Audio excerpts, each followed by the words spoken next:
Welcome to the federal columns of Arbores, with land surrounded by Michigan, Rhode Island, and Catalonia. I'm the president, Rowan Mintz, and I'll be your tour guide for today, showing you the country, the traditions, and the politics. I know we sound like your average transcontinental micronation, but on the inside, we have a lot to unpack. With a culture defined by activism, weather, safety, and media, let me take you through everything you need to know regarding Arbores.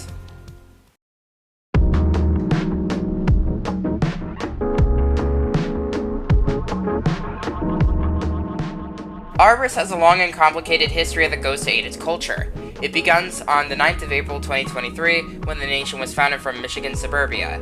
As I previously mentioned, weather is a large part of the Arboric culture. See, the Great Lakes region is known for active weather: snow in winter, severe thunderstorms in spring, humidity in the summer, and wind in the fall. Genesee County, Michigan, the county that Arbores was founded from, is one of the most active counties in Michigan when it comes to tornadoes. Arbores was founded during spring, which means that thunderstorms were the norm come the beginning of its existence. 4 days before Arbores was founded on April 5, 2023, Tornado Watch 125 was issued for southern Michigan, renewing concerns about weather. The very first agency to exist in Arbores was founded on the same day, the Arbores Weather Agency, which would go on to be one of the most important agencies in the entire nation.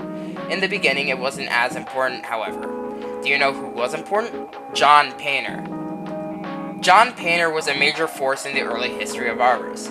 He sparked a total of 3 wars called the John Painter Conflicts. The first John Painter conflict was fought on the 14th of April 2023, featuring the first Battle of Fort Trempeau, the first Great Getaway, and the first evacuation of John Painter. The second conflict featured the second Battle of Fort Trempeau in the force-backed battle, where Arborians were trapped against the gate and had to battle to return. The third conflict is a lot more interesting and actually featured some short secessions from Arbores. During this conflict, Painter declared himself a Roman emperor, refounding the empire in the Great Lakes Basin.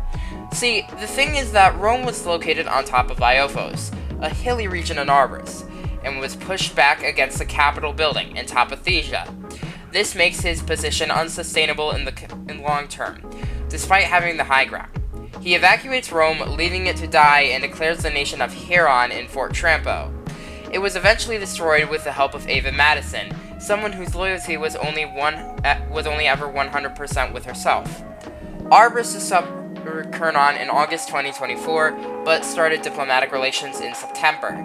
Diplomatic relations would be the start of a long-lasting friendship between the two countries. 2025 would begin in Arbores, one of the most influential years. On the 1st of January, the Koine-Chryse territory in Tektaland would be split off from Dentrovia, what was up until then the only column in Cisgate, all of the land west of the gate. Summer 2025 was jam-packed with activity. In June, the flag was updated and the roundel was introduced as a main symbol of the nation that lives to this day. During the heat of the ICE protests in Los Angeles, Arbores held its own protests, featuring mints.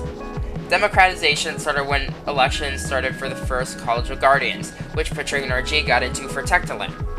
Arbores switched its main wiki provider to the Dove Archives, and the AWA got a new logo. Late in the year, large expansions were made that included in places like Iberia and New England. In December, after months of ties with the three nations, Arbores took part in the founding of the IUCC, an international organization consisting of itself, Bushestan, Curnon, and Ocoria. All these states have built up relations with each other, with Bushestan and Curnon being in North Carolina and Arbores and Hocoria being leftist.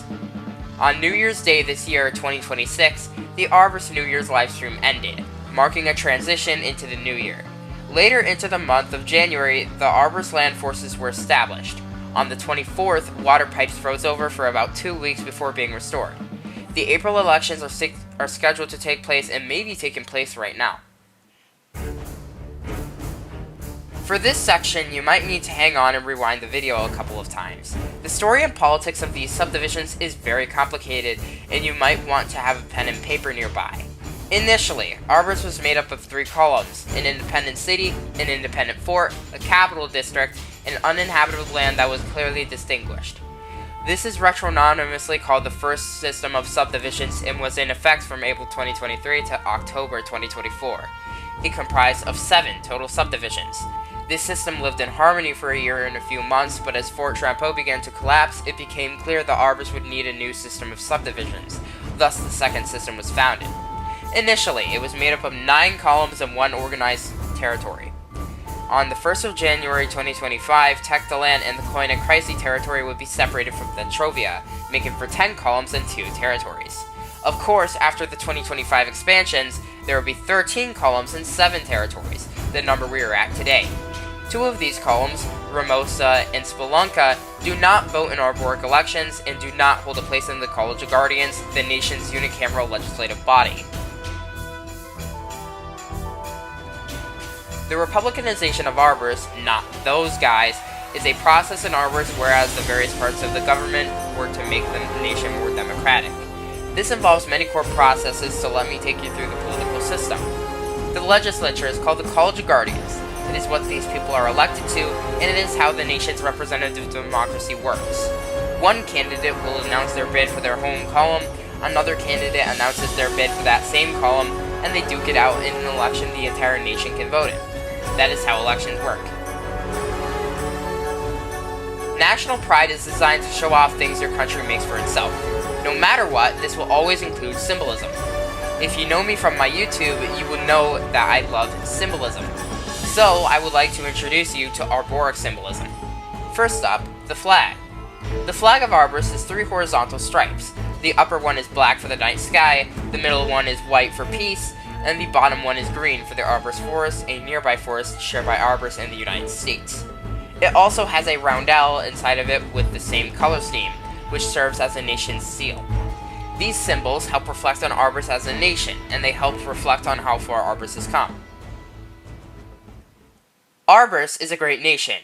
We have managed to develop a culture of so much amazing things over just 3 years, some of which are rooted deep in Arbores and Arborics.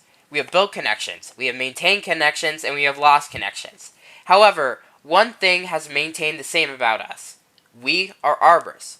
Arbores Day is the 9th of April, and it will commemorate the 3rd anniversary of this glorious nation. If you ever feel like we're just Curnon 2, or that we're not notable or boring, just rewatch this video, and remember that it takes me 7 minutes to explain the history of Arbores.